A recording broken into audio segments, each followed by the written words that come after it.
How about CJ?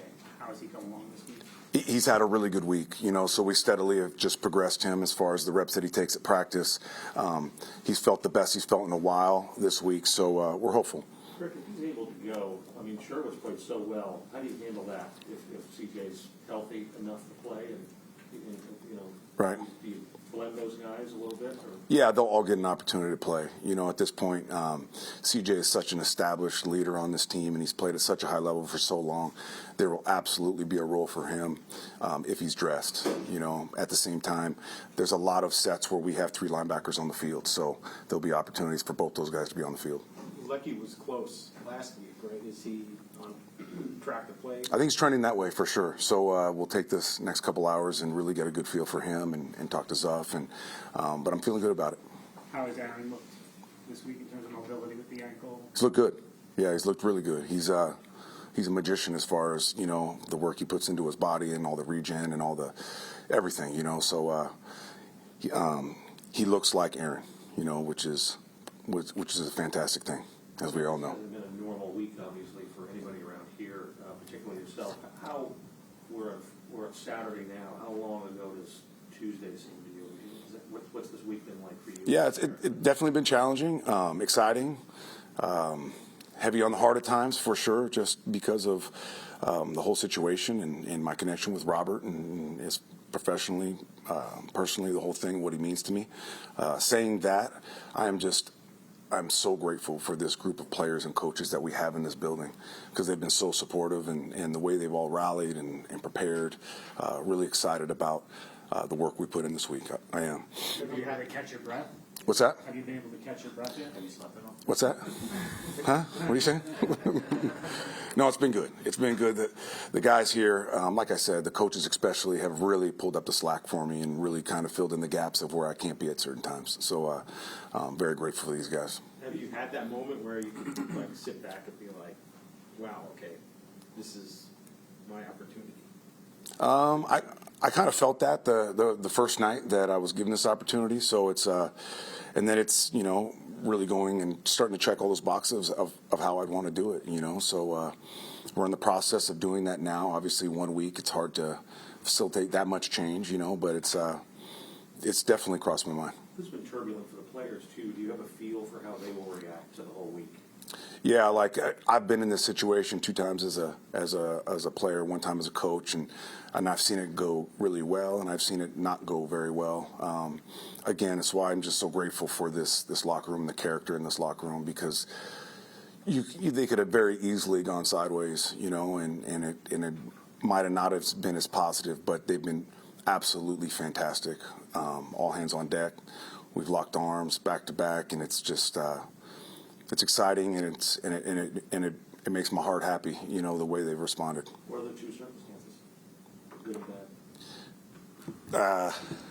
Can I keep that to myself? Because I prefer it I prefer not to share that. But yeah, I've been through this 3 times now, professionally, and it's a challenge. How good was Isaiah Albert last week, and how nice is it to have him back there, especially considering Michael won't play? Yeah, he is the Swiss Army knife. It's interesting, he's such a rare individual. MC gets hurt in pregame, not in, not like when we're in pajamas a couple hours, pregame. We're talking about 15 minutes before the ball's kicked off. So that's challenging, and to prep a player that hasn't had any reps and wasn't ready to rock and roll at that particular position. And for me to go up to Isaiah in that circumstance and say, can you play nickel? Yes. What calls are you comfortable with? All of them. And then we go in the locker room, I hand him the call sheet, and he looks at it front and back, and he's like, call it all.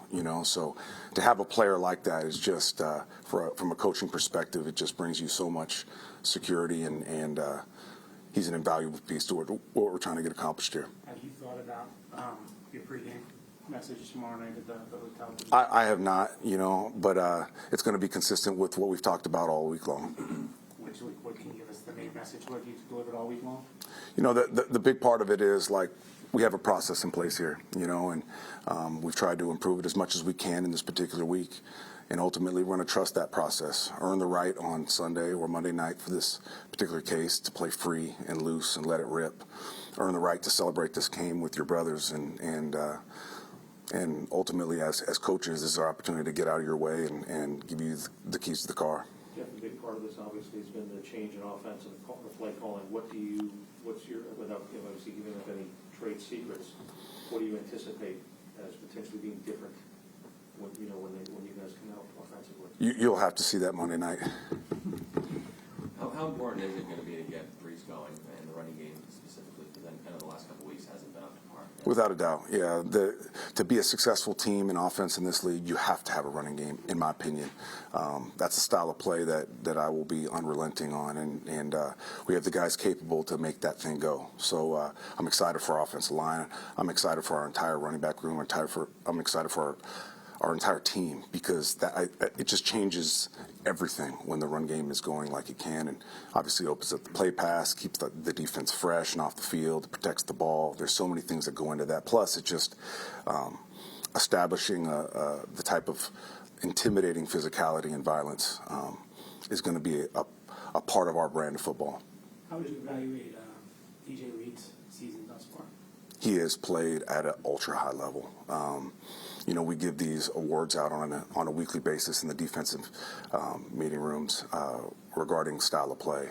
Strain, effort, toughness, physicality, execution, all those things. He's the consistent winner of all these things. So, so fortunate. Another guy so fortunate to have. I know Sauce gets a lot of the headlines, but DJ is a comparable corner in that room, and the combination of those two is deadly. Some of the penalties we saw in the secondary on Sunday, I'm just curious, do you think that they're calling it a little differently than they have been in the past? And from a coaching standpoint, how do you adjust to that? Yeah, there's a few things from a technical standpoint that we can tweak and refine in some ways, but a lot of that is just, again, like we go back into these aggressive penalties. We got to keep our hands down. Obviously, you can't tug and pull and things of that nature. But we're going to be physical, and we're going to stay attached, and we're going to challenge you. So it's it's a fine line. It's a fine line, but we definitely tried to refine it as much as we could. Can you speak to Will's progress and how important he could be going against a guy like Josh? And that sack last week against Sam, it just speaks to his athletic ability.